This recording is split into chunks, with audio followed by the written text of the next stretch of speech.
Ladies and gentlemen, the one and only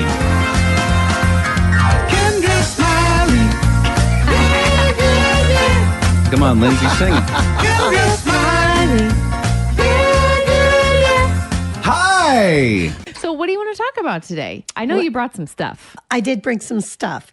Actually, probably one of the first books I wrote, which has been updated now many different times and things added, now is entitled Live Free. And the subtitle is Eliminate the If-Onlys and What-Ifs. Yes. I thought maybe we'd talk about if-onlys today. That's good. Well, there's lots of them, and people have them in their life. Things like, if only my parents had appreciated my talent as much as they did my brothers. Oh. Yeah, I did have a very talented brother. If only my dad hadn't left my mom. Mm-hmm. All those sorts. If only my spouse were more affectionate. Those are if-onlys that people, and there are lots of others too. I could go on and on. Some of those we've created ourselves. If only I had made a better decision about drugs and alcohol. Regret. Yeah, exactly. And some of them are beyond your control. Like, if only I wasn't the firstborn. Sorry. You've got the Or the middle child. Or the baby. Pick your poison, really. And some are insignificant. If only my garage was bigger. Really, that one bugs me. And some are really monumental. Perhaps if only I could conceive a child. Mm-hmm. Things like that. If onlys have a great potential to have a whole lot of power over your life. And so I think the good news that we want to share with your listeners today is that we can determine whether or not that if only gains control or if we give control to God. And what do you mean when you say we can determine this? Well, it's choices that we make. Okay, let's go back to something you chose, not you, Jonathan, not you, Lindsay. You chose to have some sort of make a bad decision about drugs or alcohol. And now that's you're letting that, if only I hadn't done it. Okay, start today. Start today to maybe get rid of that addiction that you might have. Start today to not let that control your life. Be aware of it. God, help me with that. And there are things, again, that you can't control, like being firstborn. You know what? And this is going to sound like not very patient. Get over it. You're not firstborn, for goodness sakes. There are lots of good things about any birth order. Mm-hmm. Too many times we let those things control us. I like that. Get over it. I mean, I didn't say it. Kendra said it. Well, earlier in the show, we heard Jesus telling us, hey, don't worry. Yeah, and now we got Kendra Smiley saying, hey, get over it. So we're learning some stuff today. It's a tough love on the morning show this morning. I guess so.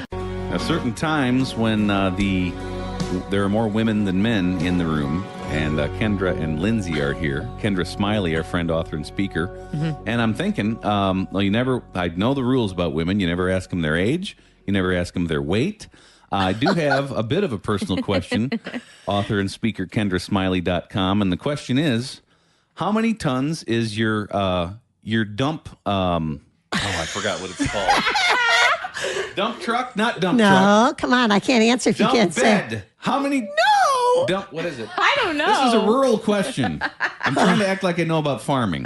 Dump wagon. Your dump wagon. How many tons is your dump wagon? Okay, here's my honest answer. I have no idea. Well, it's a big one. John is in the next studio. Ask John. Kendra drives the thing to the elevator with the grain. So a lot of people don't know that Kendra Smiley, aside from being an author and speaker and things, is a farm lady. Yeah. Yes, my husband, John, when he quit flying airplanes and doing other things, and actually when we came back to Illinois, he sort of helped his dad when he had the time.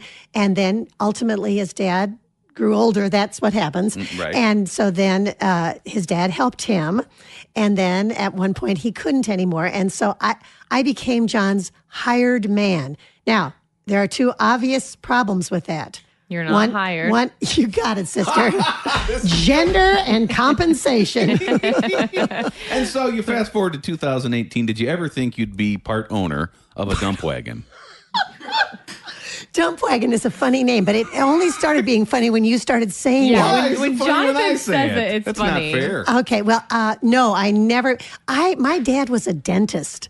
And I know more about molars than I do about agriculture. In fact, John, I write a column for John and I together for Prairie Farmer. It comes out once a month. I'm sure you all subscribe. Yeah, we read it.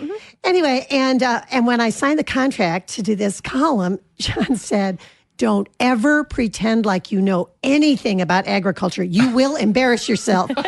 And I guess I'm sitting here a little embarrassed as you talk about the dump wagon. I'm I more don't drive embarrassed. it, by I the couldn't way. even come up with the name of it. Yeah, But you that's the should be. thing when they're in the field and they're harvesting. You got Let's that just part. say it's corn. Oh, yeah. And they They put it in there. cutting it up, and then it comes through this tube thing. And then it goes into this big open bed thing that they drive to what? The green elevator, I imagine. No. Then they dump it. They come to They me. dump it. Of course they dump it. What else would they do with a dump wagon? I have